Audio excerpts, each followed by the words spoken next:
Here's Everyday Woman.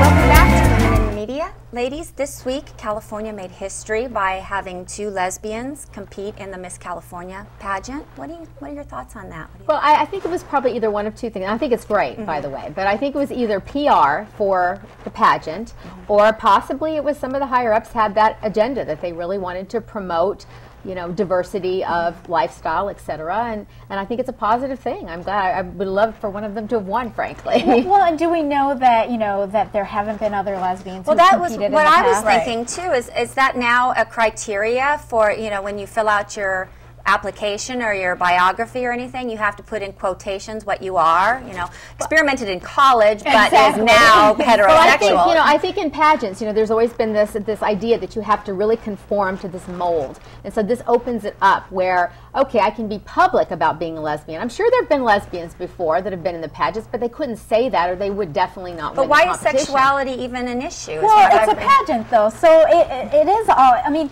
they were created by men. It was created as, you know, who's putting out the biggest pageants? Donald Trump, you know. It is a way to allure men and that kind of thing. So to say that it's all about skills and showing off your talents, you know, that's so secondary. Yeah. So when you take that away from the pageant of being able to allure men with it, then, you know, it does take something away from it. I agree. I mean, I agree with Holly. Why does that make a difference? I mean, so what if you're gay or not? It doesn't matter. I mean, I know that in the past, now I think it's a little bit different, but if you had a child, you know, that was a little bit no. It's like, you know what? I understand there's a point, but it's like, keep your stuff separate. If you want to enter the contest, I mean, it's a pageant. It's about who looks beautiful.